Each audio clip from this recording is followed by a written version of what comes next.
তিনি 15 August salmari tinti salna barha kotor yok sama mamrani o salna rugino barha kotor kanangai tini haham dotong bisintui barha kotor yok samani fil sini sicha wal jagatongo abo logi songhati club ni samsama salna rugai tinti sal kahamo songhati club ni mutai rumani noklawo sabustui thiri musikatai timani yaglo sak donation khaimani mokol donation khaimani tai juda pusak ni mani khri rokno donation khaimani sikatai klaijaka o pandon chengiri nai haikaba narwai matongui manjaka atini manjaka professor Dr. Manik Saha borokari bo manjaka Agartala Nagisara Toma Kathi Baba Ashramni Maharaj Sadananda Das Kathi Baba borokari bo manjaka Shri Ramnagar Birsam Kendrni MLA haikaba Agartala Purnikum Mayor te Songhari Club ni tangpha Dipok Botunda Nakobui Kumdi Adara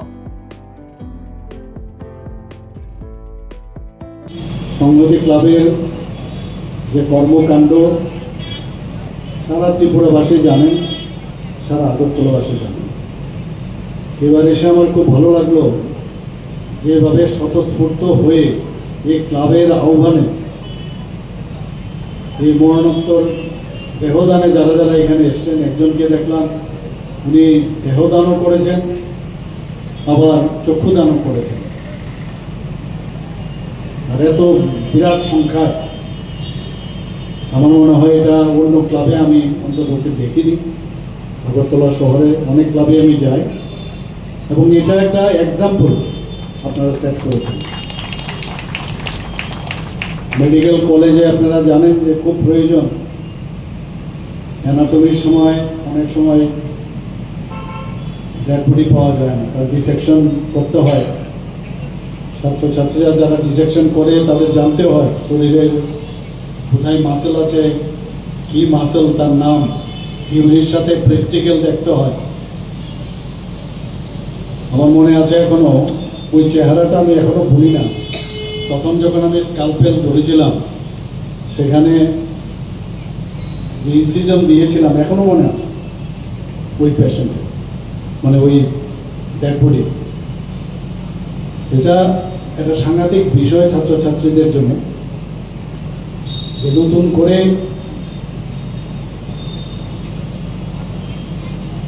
এই anatomy সম্পর্কে জানা, কোথায় nerve আছে, কোথায় lymphatic drainage, কোথায় vessel আছে, সমস্ত বিষয় তার জানতে হয়। এবং আমি যা দেখলাম আমাদের ত্রিপুরাতে এখন মানে অন্তরোকে ডেড বডির আর অভাব হবে না মেডিকেল কলেজ স্টুডেন্টদের জন্য। যে পরিমাণে দেখলাম সত্যি আমার মানে খুব ভালো লাগলো। চক্ষুদানের কথা এখানে বলা হয়েছে, আমাদের মাননীয় বিধায়ক এবং এএমসি মেয়র সাহেব বলেছেন যে নিজে এই পৃথিবীতে ফিজিক্যালি না থাকলেও ওনার ফ্যামিলির লোক বা অন্যরা কিন্তু যাকে এই চক্ষুদান হবে তার মাধ্যমে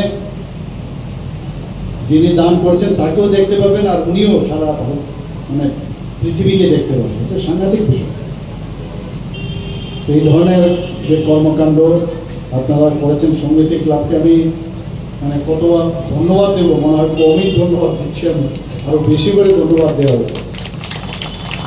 পুজো থেকে শুরু করে যেগুলো কালচারাল ইভেন্টস, খেলাধুলাতে এবার ত্রিমুকুট আপনারা পেয়েছেন, সব মিলে এই অত্র এলাকার যে কারণে ক্লাবগুলো প্রতিষ্ঠিত হয় সেটা কিন্তু আপনারা একটা নিদর্শন আপনারা দিয়েছেন। আমি নিজেও একটা ক্লাবের সাথে যুক্ত ছিলাম। 70 দশকে এরকম এক মানে অবস্থা ছিল যে ক্লাব মানে এলাকা দখল, অস্ত্রের ঝংকার এগুলো আমরা দেখতাম এবং এতে আমরাও যারা মেম্বাররা ছিলাম এখন কিন্তু সেই জায়গায় নেই। বেরিয়ে শান্তি সম্প্রতি যতক্ষণ না থাকবে কোনো অবস্থায় সুস্থির অবস্থা সেই জায়গায় হবে। আজকে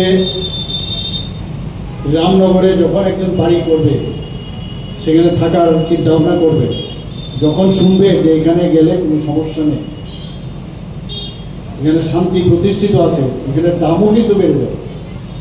দেখেছি এটা কিন্তু আজকাল ধীরে ধীরে আপনাদের ক্লাবকে দেখে মাঝে মাঝে খুব আমাকে যখন দীপকবাবু বলেন শুধু মহিলা দিয়ে এবার আমরা দুর্গা পূজা করছি, এরকমও দেখেছি, ভাবা যায় আপনাদের।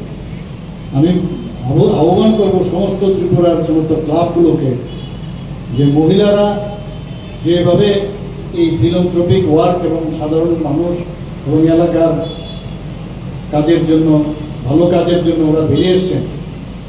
মহিলারা আমাদের কাছে 50% পপুলেশন অর্ধেকই হচ্ছে মহিলা, কিন্তু এতদিন ধরে আমরা যা বুঝতাম বা জানি যে মহিলারা ঘরের মধ্যে থাকবে, তাদের কাজ হচ্ছে ঘর সামলানো। কিন্তু মাননীয় প্রধানমন্ত্রীজি বারবার বলছেন যে মহিলারা যখন দেখবেন কোনো কাজে যোগদান করবেন তখন বুঝবেন সমাজের সত্যিকারের অর্থে পরিবর্তন, এবং সেই কাজটা আপনারা করেন। আপনারা এসএইচজি গ্রুপের কথা আপনারা জানেন, আগে মাত্র সেলফ হেল্প গ্রুপের মহিলারা মাত্র 6,000-এর মতো ছিল, 5 থেকে 6,000। এখন প্রায় 45,000 গ্রুপ হয়েছে, কয়েক লক্ষ, প্রায় 3 লক্ষর মতো মহিলারা এর মধ্যে যুক্ত হবে।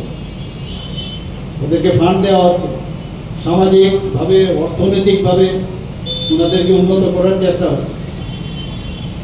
তো এই যে বিষয় আমরাও চেষ্টা করছি মহিলাদের তাদের সিকিউরিটি থেকে আরম্ভ করে পড়াশোনার থেকে আরম্ভ করে আমরা আমাদের সরকারের তরফ থেকে আমরা চেষ্টা করছি। আপনারা জানেন যে 33% রিজার্ভেশন আমরা চাকরির ক্ষেত্রে সংরক্ষণ রেখেছি মহিলা।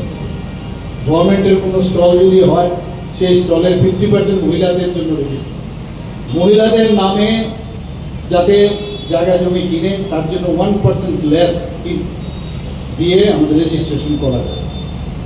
পিঙ্ক টয়লেটের ব্যবস্থা আমরা করেছি নগর পঞ্চায়েতের সমস্ত জায়গায়, যাতে কোনো জায়গায় যাদের নর্মাল যে টয়লেটগুলো আছে সেখানে না যেতে হয়, তাদের আত্মসম্মান যাতে বজায় থাকে, এর জন্য মহিলা এবং শিশুদের জন্য পিঙ্ক টয়লেটের ব্যবস্থা আমরা করি।